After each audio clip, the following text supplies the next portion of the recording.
Anda kembali menyaksikan debat ketiga calon presiden pemilu tahun 2024. Baik, harap tenang. Harap tenang. Tenang dulu. Acara harus kita lanjutkan terlebih dahulu. Para hadirin, Bapak dan Ibu sekalian, kita sepakat ya untuk menjaga ketertiban. Baik, kepada tiga calon presiden, Bapak Anies Baswedan, Bapak Prabowo Subianto, dan Bapak Ganjar Pranowo dimohon maju ke podium. Kami persilahkan. Dan pada segmen kedua ini calon presiden akan menjawab pertanyaan yang telah dibuat 11 orang panelis yang telah dipilih oleh KPU yang berada di sebelah kiri dan kanan saya. Dan selain menjawab pertanyaan dari panelis, masing-masing calon presiden juga diberikan kesempatan untuk saling menanggapi dan saling merespon. Dan perlu kami sampaikan lagi, subtema debat malam hari ini ada 6. Yang pertama sesuai dengan yang ada daftarnya di depan saya, politik luar negeri, geopolitik, globalisasi, hubungan internasional, keamanan, dan pertahanan.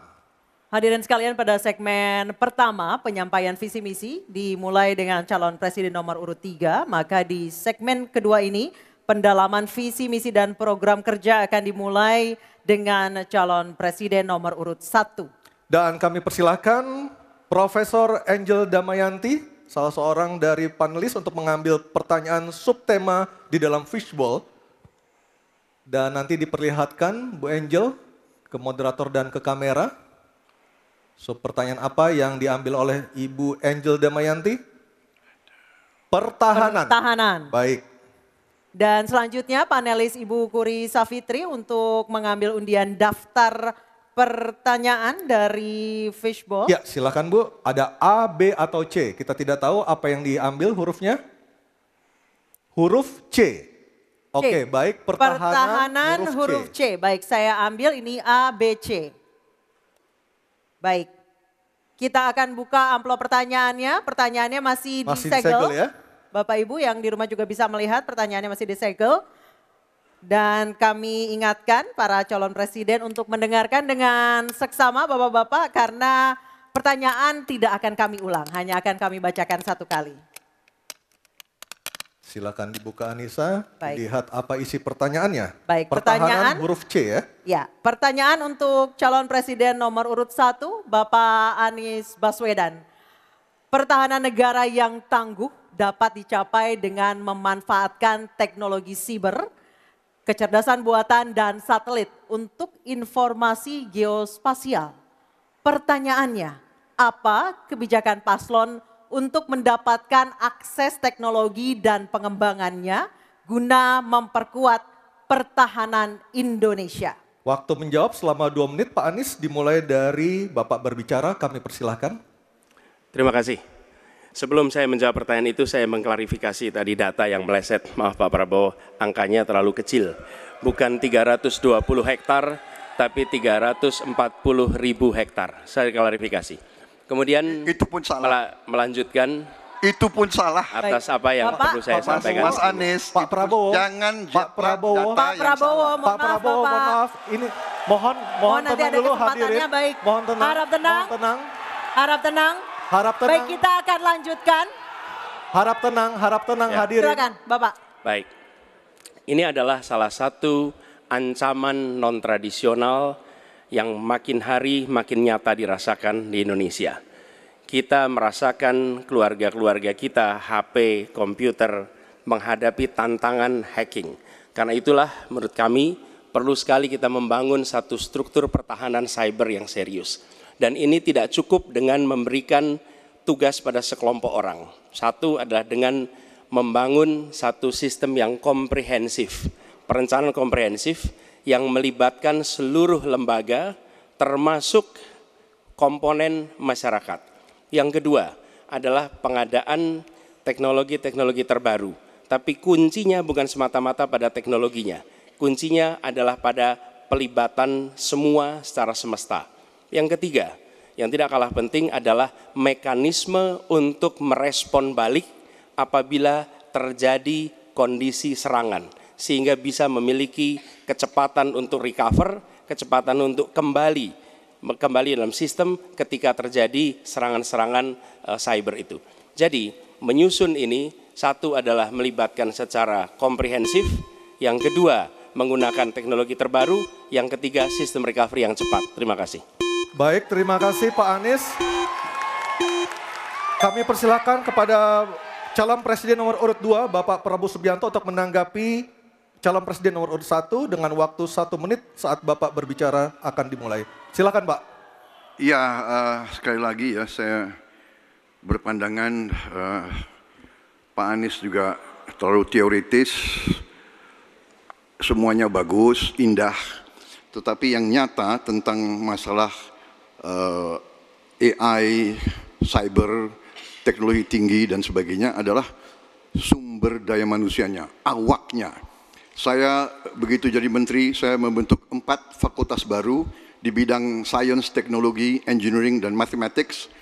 Kita menyiapkan putra-putri kita terbaik untuk menguasai teknologi, untuk menguasai sains, untuk menguasai artificial intelligence, untuk menguasai cyber. Bukan barang yang kita beli, kita harus kuasai know-how-nya, kita harus kuasai sistem yang harus kita pegang. Dan menurut saya itu adalah inti daripada masalah. Tidak hanya bicara-bicara yang baik-baik saja. Waktu sudah habis Pak Prabowo. Selanjutnya calon presiden nomor urut 3 Bapak Ganjar Pranowo untuk Baik, menanggapi. hadirin kami harap tenang. Hadirin kami harap tenang. Silakan Bapak Ganjar Pranowo untuk menanggapi jawaban calon presiden nomor urut 1. Waktu Anda 1 menit dimulai ketika berbicara.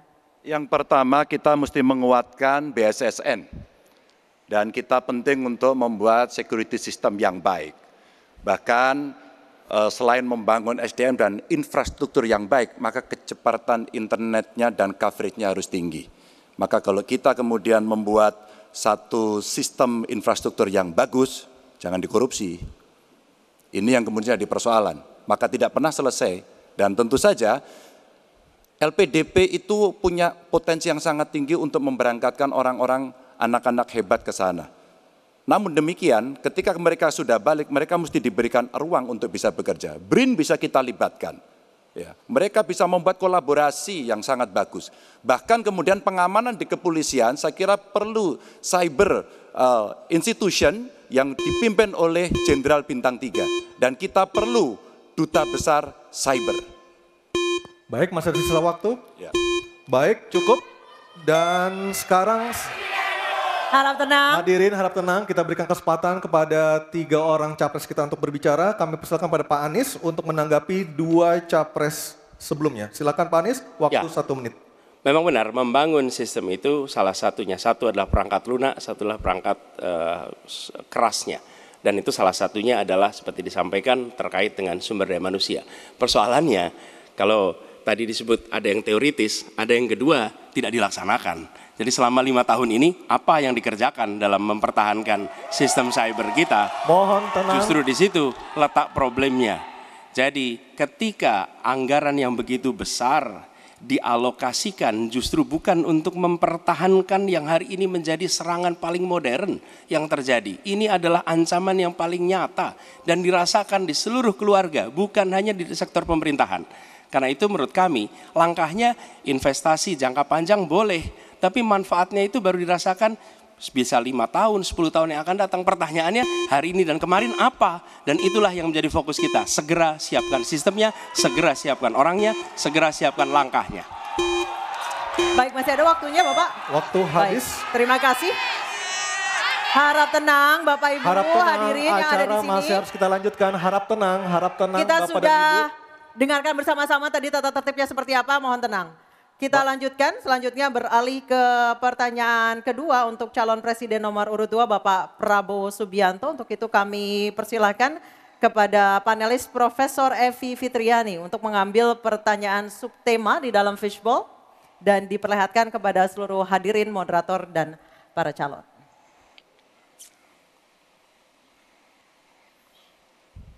Tema apa yang diambil oleh Ibu Evi? Kita lihat bersama-sama. Hubungan internasional. Baik, saya akan mengundang Ketua Panelis Profesor Hikmahanto Juwana untuk mengambil undian daftar pertanyaan dari fishbowl di sebelah kiri saya. Silakan Profesor Hik. A, B, atau C? Subtemanya hubungan internasional. C. Hubungan internasional C. Oke. Baik, kita Saya akan ambil. lihat hubungan internasional C. Ya, Baik, terima silakan kasih. Anissa. Masih tersegel. Masih tersegel dengan rapi. Bapak Ibu bisa melihat masih tersegel dengan rapi. Kita akan buka amplop pertanyaan sesuai dengan undian. Kami ingatkan kembali para calon presiden untuk mendengarkan dengan seksama karena pertanyaan tidak akan kami ulang. Pertanyaan untuk calon presiden nomor urut 2 Bapak Prabowo Subianto. Sebagai inisiator Dasasila Bandung 1955, Indonesia menginspirasi dunia dalam membangun kerjasama selatan-selatan. Pertanyaannya, apa strategi paslon untuk menyusun peta jalan yang lebih konkret dalam memperkuat kerjasama tersebut? Waktu Silakan. menjawab 2 menit Pak Prabowo, kami persilahkan. Baik, dalam hubungan internasional yang utama bagi Indonesia harus tentunya kepentingan geopolitik kita dan kepentingan ekonomi kita. Karena itu yang utama adalah kita harus memperkuat ekonomi dalam negeri Indonesia. Kita harus menjaga kekayaan kita, kita harus mengelola kekayaan kita harus hilirisasi supaya nilai tambah berpuluh-puluh kali naik, kita kumpulkan kekuatan aset-aset dan keuangan kita sejahterakan rakyat kita, baru kita akan disegani, kita akan didengar oleh semua negara, terutama negara-negara selatan. Kita sekarang pun sudah jadi panutan bagi banyak negara di Afrika. Begitu banyak negara di Afrika sekarang melihat ke kita, datang ke kita, minta belajar dari kita. Karena kita dianggap negara selatan yang cukup berhasil. Inflasi rendah, pertumbuhan masih ada, neraca perdagangan kita bagus, surplus perdagangan mungkin 5 tahun berturut-turut, kita sekarang jadi panutan. Jadi leadership kita di dunia, di hubungan internasional akan tercermin dan terimpak oleh keberhasilan kita mengelola kekayaan kita, menghilangkan kemiskinan di negara kita, rakyat kita, meraih teknologi, menjadi negara industri, itu yang akan membuat kita memimpin dunia selatan. Terima kasih. Baik, terima kasih Pak Prabowo. Hadirin mohon tenang, kami persilakan kepada Pak Ganjar untuk menanggapi jawaban dari Pak Prabowo dalam waktu 1 menit dimulai saat Bapak berbicara. Kami persilakan Pak Ganjar. Selatan-selatan kita punya potensi yang hebat. Kita punya sumber daya alam yang sangat bagus. Kalaulah kita mau konsentrasi saja untuk bisa menuntaskan kekuatan yang berbasis pada sumber daya alam, ambil satu saja, teknologi baterai. Maka kalaulah kemudian kita akan bekerja sama dengan selatan-selatan, nikel kita miliki. Tapi boksit ya, kita bisa share dengan beberapa negara yang lain. Ada juga litium umpama dengan Argentina. Maka kalau kemudian ini kita konsentrasikan penuh, betapa kekuatan ekonomi akan besar, ini menciptakan lapangan kerja dan kita menyiapkan jemput bola. SDM yang unggul untuk bisa meraih itu dan kekuatan itu akan berimbas kepada rakyat kecil. 1, butuh lapangan kerja. 2, dia butuh daya beli yang baik. Dan yang ketiga, mereka butuh pekerjaan karena ada lapangan kerja yang disediakan oleh pemerintah. Baik, waktunya habis. Baik. Harap tenang. Harap tenang. Selanjutnya giliran calon presiden nomor 1 Bapak Anies Baswedan untuk menanggapi. Waktu Bapak 1 menit dimulai ketika berbicara. Penjelasan tadi tidak menggambarkan tentang peran Indonesia di selatan-selatan. Itu hanya menggambarkan apa yang disampaikan Pak Prabowo tentang bagaimana kita membangun Indonesia. Dan ketika kita membangun dengan baik tidak otomatis lalu jadi contoh. Yang harus dilakukan adalah seperti yang dilakukan ketika era Bung Karno pada waktu itu, Ali Sastro Amijoyo. Apa yang dikerjakan? Merangkul semua. membawa apa yang menjadi agenda selatan-selatan, bukan menceritakan agenda kita. Semua orang bisa baca di Google tentang apa yang kita kerjakan.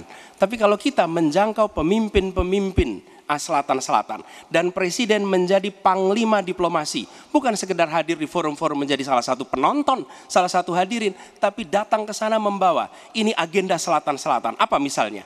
Kita berhadapan dengan climate crisis, yang biaya untuk menghadapi climate crisis itu tinggi sekali. Dan ketika kita bicara dengan selatan-selatan, yuk kita bicara dengan utara. Bagaimana membiayai climate crisis sebagai satu kesatuan. Indonesia jadi pemimpin selatan-selatan. Baik. Baik, tenang. Hadirin kita harap tenang. Kembali kami berikan kesempatan kepada Bapak Prabowo untuk menyampaikan tanggapannya atas jawaban dari dua capres sebelumnya. Kami persilakan Pak dalam waktu 1 menit. Saya kok banyak setuju dengan Pak Ganjar ya. Ya, kalau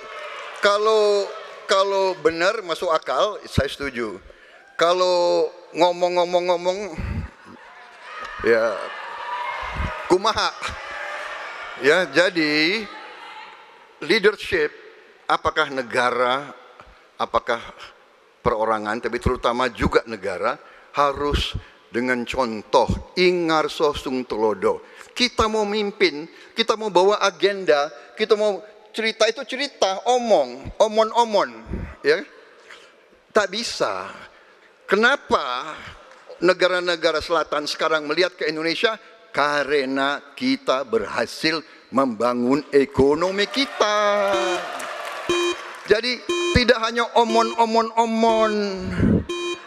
kerjanya omon saja, nggak bisa, tidak bisa. Baik. Waktu habis, Ingarso Pak sung Prabowo, tulodo. waktu habis. Baik, harap tenang dulu, kita akan beralih ke berikutnya. Baik, selanjutnya. Hadirin, mohon kerjasamanya untuk tetap tertib. Mohon kerjasamanya sekali lagi.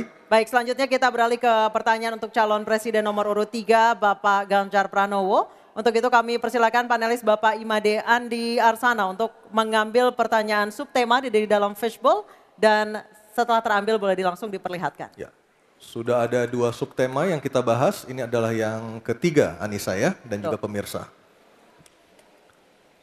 Subtema apa yang diambil? Keamanan. Keamanan, baik. Untuk melengkapinya saya akan mengundang panelis Dr. Ian Montratama untuk mengambil undian daftar pertanyaan dari fishbowl di sebelah kiri saya. Kita akan lihat huruf apa yang diambil oleh Dr. Ian Montratama. Huruf C. Oke, keamanan huruf C, Anissa. Keamanan huruf C. Di depan, iya. C. Masih tersegel. Masih tersegel. Oke, silakan Aryo. Baik, saya buka keamanan huruf C. Dari suara juga masih tersegel. Masih tersegel dengan rapi. Baik, ini adalah pertanyaan untuk calon presiden nomor urut 3 Bapak Ganjar Pranowo. Kewenangan institusi di sektor keamanan sangat penting namun masih terjadi tumpang tindih. Pertanyaannya, bagaimana komitmen paslon terhadap penataan institusi pertahanan dan keamanan? Terima kasih. Membereskan yang tumpang tindih. Dan itu harus dimulai dari pemimpin yang punya komitmen untuk membereskan. Siapa dia? Pemimpin tertinggi, Presiden. Maka kalaulah kemudian kita bicara pertahanan yang ada di laut, maka sekian lembaga yang ngurus laut mesti disatukan dalam sebuah wadah Coast Guard. Ketika kita bicara keamanan dan tumpang tindih, maka keamanan wilayahnya ada di kepolisian. Saya mengapresiasi umpama dalam konteks terorisme. 2023 relatif tidak ada. Kita berikan apresiasi itu kepada kepolisian. Ketika kemudian terjadi pada situasi belahan Indonesia yang lain yang membutuhkan katakan bantuan dari TNI, maka disitulah kemudian on call mereka. Kami butuh bantuan, maka dibantu. Tapi pada sisi yang lain, pembenahan yang tumpang tindih ini di daerah sebenarnya juga bisa disupport agar keamanan bisa berjalan dengan baik. Siapa mereka pelaksana di daerah? Forkompimda. Kita tidak pernah membiarkan situasi negara diurus oleh pusat saja. kita mesti mengambil inisiatif karena peran-peran sampai tingkat lokal itu ada. Bahkan tokoh masyarakat, tokoh agama mesti kita lakukan. Maka seluruh yang tumpang tindih dari sisi regulasi, satu perlu harmonisasi, dua perlu sinkronisasi. Dan pada tingkat tidak ada keputusan, maka pemimpin tertinggi harus berani mengambil keputusan itu. Sehingga tumpang tindih yang selama ini selalu saja menjadi perdebatan yang tidak ada hentinya, maka diselesaikan di meja presiden. Dan itu saya kira sikap yang paling jelas untuk membereskan persoalan ini. Apapun dalam konteks eksekutif, maka pemimpin tertinggilah yang harus mengambil keputusan. Kecuali kita mesti berbicara dengan DPR, maka kita akan duduk bersama untuk membicarakan secara regulatif. Waktunya habis. Baik, terima kasih Pak Ganjar. Ada waktunya, harap tenang. Kami persilakan kepada calon presiden nomor 1, Bapak Anies Baswedan untuk menanggapi jawaban dari Pak Ganjar dalam waktu 1 menit. Kami persilakan Pak Anies. Menurut hemat kami harus dirumuskan apa tantangan dan ancaman keamanan Indonesia di tahun-tahun ke depan. Dengan itu dirumuskan, maka kita tahu apa ancamannya. Lalu dari situ kemudian kita lihat bagaimana badan-badan yang selama ini ada diatur untuk merespon atas tantangan itu. Kalau kita hanya menata ulang tanpa memikirkan apa ancaman barunya, maka kita tidak lebih dari sekedar menyelesaikan urusan organisasi. Yang sesungguhnya dibutuhkan adalah bagaimana organisasi itu diatur untuk merespon tantangan. Jadi nomor 1, rumuskan itu. Kemudian yang kedua, yang tidak kalah penting, libatkan semua unsur yang terbiasa di dalam menyusun ancaman tantangan organisasi. Sehingga kemudian penataan organisasi badan-badan bukan semata-mata karena selera pemimpin, tapi karena merespon atas ancaman itu. Dengan begitu, penataannya akan sesuai kebutuhan. Terima kasih. Waktu 1 menit sudah habis. Baik, terima kasih. Selanjutnya giliran calon presiden nomor urut 2, Bapak Prabowo Subianto. Hadirin kami harap tenang terlebih dahulu. Ada waktunya untuk menanggapi jawaban dari Capres nomor urut 3. Waktu Bapak 1 menit dimulai ketika berbicara. Baik ya, sekali lagi saya harus mengatakan, saya kok banyak sependapat dengan Pak Ganjar. Jadi benar tumpang tindih harus diselesaikan oleh pimpinan tertinggi dan itu saya kira bisa ya. Tapi benar saya juga harus mengatakan kita harus apresiasi prestasi TNI dan prestasi Polri dalam menjaga pertahanan keamanan, dalam mengatasi berbagai peristiwa-peristiwa yang pelik. Harus kita akui, menghadapi terorisme, bom Bali, Peloso, dan sebagainya. Untuk itu, saya kira kalau saya dapat mandat, saya akan perbaiki kualitas hidup TNI, kualitas hidup Polri, memimpin supaya TNI dan Polri menjadi yang terbaik yang bisa kita bangun. Dengan keunggulan TNI dan Polri, Polri langsung di bawah Presiden, kita akan berbuat terbaik untuk rakyat kita. Terima kasih. Selanjutnya kita kembali ke calon presiden nomor urut 3, Bapak Ganjar Pranowo untuk merespon tanggapan dari kedua capres tadi. Waktu Anda 1 menit dimulai ketika berbicara, silakan. Ketika overlap kelembagaan ditanyakan kepada saya, maka saya sudah pelajari apa yang ada. Data, kondisi sosiologis, konflik antar kelembagaan, itu bukan tiba-tiba turun dari langit. Karena kami sudah baca datanya, kami melihat prakteknya, pengalaman kami 10 tahun di DPR dan 10 tahun di gubernur, cukuplah sudah untuk membuat analisis kondisi sosiologis yang ada. Maka tidak perlu lagi kita akan mengundang lebih banyak orang untuk meneliti starting from zero. Ini starting from the end. Dan kemudian kita mesti memutuskan cepat. Maka kalaulah kemudian seluruh data itu sudah ada di kepala kita, sudah tertuliskan dengan baik, maka yang diambil adalah keputusan karena kita punya konsep untuk memutuskan itu. Kecuali kita blank dan kita tidak pernah tahu dari mana Anda akan memulai. Karena saya tahu dari mana itu memulai. Terima kasih. Baik, terima kasih Pak Ganjar.